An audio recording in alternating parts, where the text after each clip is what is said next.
Okay, look, I hear you. The Steins Gate manga is bad, and most of the 50 million spin-off manga are bad. But surely, King of Weeaboos, you say, surely there must be at least one good manga buried amongst the garbage.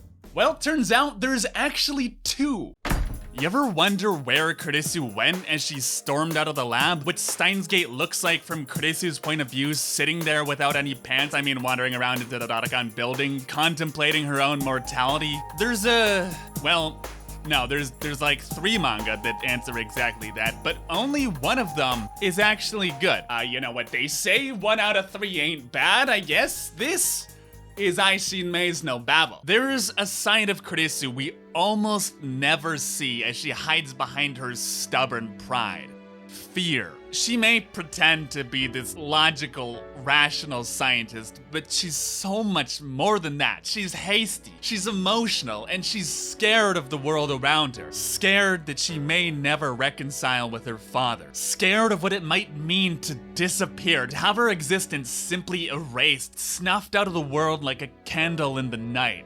But most of all, she is scared that she will never get the chance to tell Okabe that she loves him. Her fear driving her to act as she races back to the lab, because what scares her isn't dying, it's him never hearing how she truly feels. Dying would be easy, because all she'd have to do is disappear like she'd never existed in the first place. The easiest thing in the world for someone who's never felt like she belongs. For a girl living abroad, resented by both her father and everyone else around her for her easy success, their insecurities lying to themselves and telling them that she looks down on them when all she ever wanted was to be loved. Dying would have been easy had she never met Okabe, had he never shown her the one place in the world she feels like she truly belongs. The irony of Kurisu is that the moment she would be ready to accept this fate is the moment she realizes she now has somewhere to belong to. Because disappearing would mean never knowing what it's like to love this man, never knowing what a future with him would be like. And as a scientist driven by an insatiable sense of curiosity, what a tragedy it would be should this unknown, this variable that demands experimentation, go unresearched. So I love ISAo's no babble because it shows us all these different sides to Kurisu, where she goes and what she thinks and how she feels. It's exactly the kind of thing a side story, especially a spin-off manga, should be. Whereas the main manga adaptation just kind of cuts shit out like a ninja on cocaine, and the other Kurisu adaptation just kind of, well, saying it fucks up her character would be an understatement. But here, the author clearly understood not only Kurisu, but the medium they're working with, drawing Okabe and Kurisu's explosive fights sprawling across the pages. Like, sure, it condenses the story a little, but it rewrites it around this so it actually makes sense instead of indiscriminately hacking off limbs with a dusty katana. It knows exactly who Kurisu is and what kind of person she is, because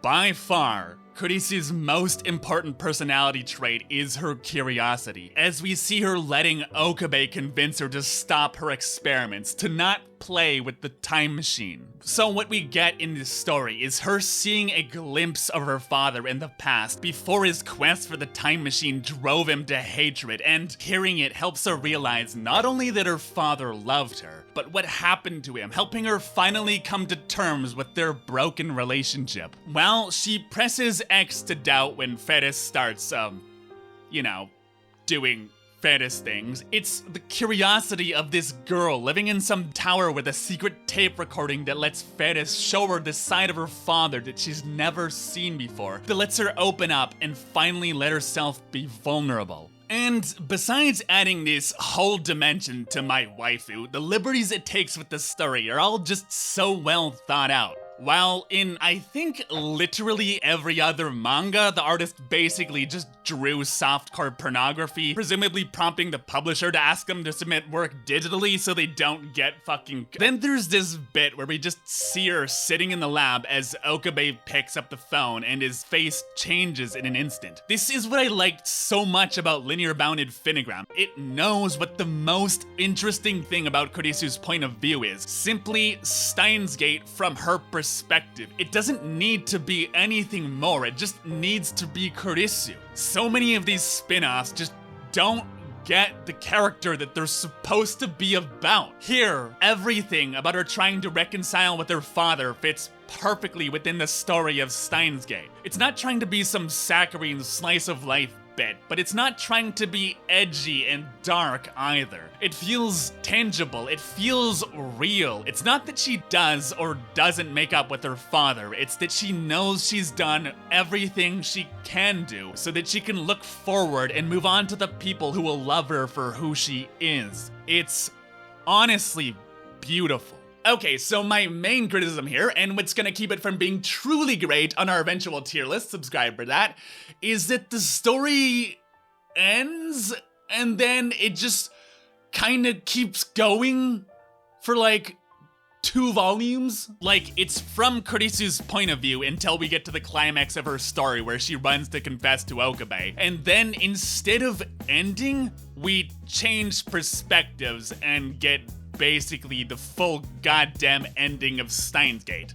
And then more. I mean, it fucking starts with the ending scene of Okabe and Kurisu reuniting in Akihabara with the narration of hope that her feelings managed to reach across time and space to the person that's meant to feel them. The entire point of this is that Kurisu's feelings of her realizing how desperately in love with Okabe she is, have been manifest and carried across world lines because a person's will, their love and emotions are stronger than even time and the universe itself. It starts with their feelings being carried across time and space and finishes with the inception of those feelings, the entire story building up to the moment where she runs back to the lab to confess to Okabe before she disappears across time. So, going beyond that is like finishing the race in first place and then just kind of looking around quizzically before taking off for another lap. Like, stop, you won already, now you just look like an idiot. Well, on one hand, I appreciate this being done properly since the official manga was a load of old wank, and this was done really well. This is just kind of a weird lack of focus. Like, they finished the story they wanted to tell and then the publishers were like, wait, why are you stopping? The story ending isn't an excuse, you lazy git. I'm actually pretty sure that's literally what happened because it gets to the end of Steins Gate and the epilogue where Kurisu meets Okabe and then still keeps going with a second fucking epilogue where she gets invited back to the lab, and then it just kind of goes on for another like 30 pages and then just stops. And again, it's really well done, but this has less focus than Your Mom on a Friday Night. This doesn't actually add anything new and just kind of makes the legitimately amazing ending a little anticlimactic as it just peters out like the ninja finally ran out of coke and crashed. So, is it worth reading? Well, ordinarily, I'd say yes, but I actually have something even better for you. See, the stage production of Steins Gate, which is a 10 out of 10 masterpiece, put on a different ending for every single route, but since the Kurisu route in the visual novel is almost exactly the same as the true ending route, they had to come up with a different story. So, instead, what they did is adapt this to the stage, and not only does it end at the correct fucking place, the rest of it is just unironically better. It's better paced, the dialogue is snappier. It's just overall the best way to experience this story. And well, if you want to watch it, the entire thing may or may not have been translated and put onto YouTube by someone who, legally speaking, may or may not have been myself. Next time, we talk about the manga where they make pornographic labmen doujin. Sorry, what? As always, thank you so much for your time, friends, and I will see you in the next video.